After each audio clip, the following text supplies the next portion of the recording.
That's where we find my colleague Uveka Rangappa, who's there for us this morning. Uveka, good morning. Morning, Kathy and Siki, and we're still out here, yes, outside Mama Winnie's home, and lots of activity this morning, a bit of a clean-up happening here, more tributes coming in. We've seen chairs going in and out. We assume they're coming to you at the stadium there to be used. But I've got with me this morning the Bishop of the Methodist Church, that's Gary Rivas. He's been here with the family since the news of the passing of Mama Winnie, and he's been here every day, being here for the family, just as counsel, I would imagine. And let's just get an idea from him as to how they're holding up during all of this. Bishop, good morning, and thanks for your time. I know it's been a very busy couple of days for you. You've been inside, you're in contact with the family. Firstly, how are they holding up through all of this? Have they had time to grieve with the sort of stream of visitors that have been coming here, especially to the home? Thank you very much. I think that, in terms of our culture, the idea of opening up our homes when we mourn is critical to the mourning process, and obviously I think it's a fine line between being inundated with people all day and the energy that takes. But I think that people have been incredibly understanding. They have they've allowed the family to be able to retreat when they need to retreat, come out and be with friends. I know that they've really appreciated the effort that everyone has made, and the effort of people not only coming into the house, but I mean every day this week, actually more than a week now, the street outside the house here has been completely packed with people, and so thousands and thousands of people have come here every day, and the family, as I said, are able to retreat and come back again and choose to be part of whatever part of the mourning process they need to be part of, but have been able to rest as well at the same time. But it has been crazy. Well, you have been with them from the time of the hospital, when Mama Winnie passed on in hospital, and you have to imagine that it would have come as a bit of a shock. I mean, we know that she'd been ill for some time, in and out of hospital. She was 81 years old, but it still never prepares you. And the fact that she was okay, she was at an Easter, a Good Friday service the Friday before that, and then not to be here a few days later.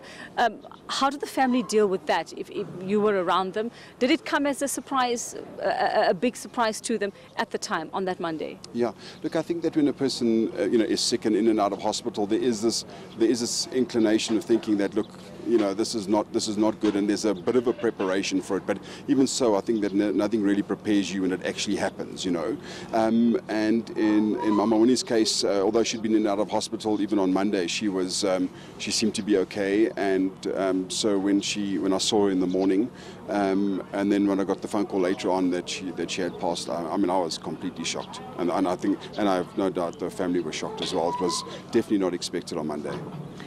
Just give us some insight. I mean, we see the marquees that are up here. We know that there have been prayer services that have been held here almost every night since it happened.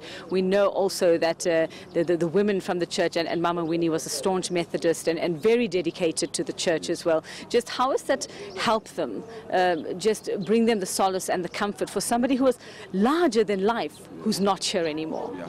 Look, I mean, Mama's faith has really been incredible. I mean, for a person that has gone through what she went through in her lifetime, to still be connected to God in the way she was, I got to be honest with you, is amazing. I've often said I don't know how many people would even walk 2 days in her shoes, but to have gone through what she went through, to lead like she led, to have, and to still be connected to God and have and I guess in hindsight she's able to do that because of her connection with God and because of her faith in God, which I've no doubt drove her to be able to get through each day in the many years of difficulty and pain.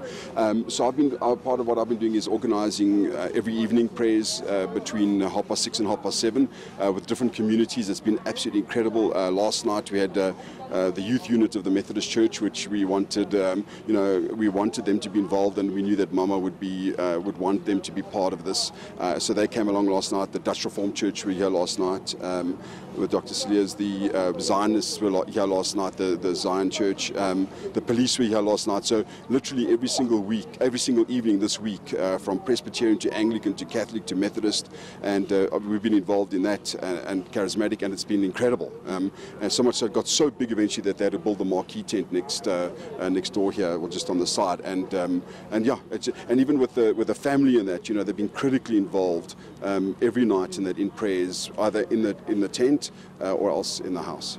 Now, some visits, Bishop, may have been a bit more difficult than others for them to deal with, and I think specifically yesterday of the visit of Stompie Sepei's mom, Joy Sepei, I would imagine that was very emotional for both sides. I mean, were you witness to that? Did you see just, how this actually happened, how they actually managed to be around one another at this time, especially with so many questions that were hanging over Mama Winnie when it came to Stompie Sepei and his mother finally saying, I know she had nothing to do with it, and saying from the beginning, I will come to the house and I will pay my respects. Must have been a bit difficult for the family. Yeah.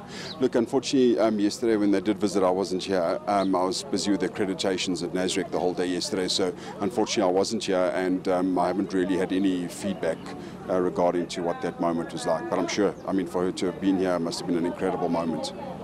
Okay, so you are dealing with a house full of people. We can assume that there are many visitors and those who've come from Mama Winnie's hometown as well, those from Mbizana who are staying in the house. And obviously it's going to be very busy days now leading up to the funeral as well. Are they prepared? Are they mentally, emotionally prepared? Yeah, look, I don't think so. I don't think anyone can, and you literally don't know what's going to be happening next and that, so from an emotional perspective, you have no idea. One minute you're feeling that you're okay and you're coping, and then the next minute something happens and it just, and things can just fall apart. And again, that's important from our cultural perspective, that we open the house to people so that we are around people, so that people can, just some of the stuff in that, during the weekend that you'd have someone stand up and you might not even know who the person is, and in a moment they just give such incredibly beautiful insight into a moment that's just like, where did that come from, And for myself, from my perspective, even as I've gone through the process with them, people have been a real gift. They really have been. So lots of stories, more dimensions to an already complex woman that you've been seeing coming out, that have emerged over the past couple of days. And I know that you are going to be playing a role when it comes to the funeral service, not specifically, we don't know what yet, but are they sort of okay with all the outside attention and having to share Mama Winnie, especially when it comes to that big funeral planned on Saturday?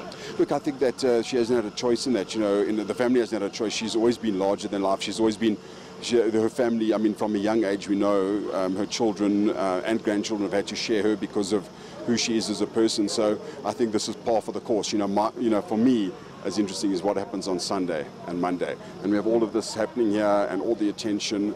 And I'm just hoping and praying that as much effort that people have put into leading up to today, the memorial service, and on Saturday for the funeral, in terms of what they've shown the family, my prayer is that they would continue with the support. Right, thanks very much. And that's the Bishop of the Methodist Church, Gary Rivers, Kathy and Siki. Like he says, of course, we know the more things tend to look like they're going back to normal, the more difficult it is to deal with such a loss.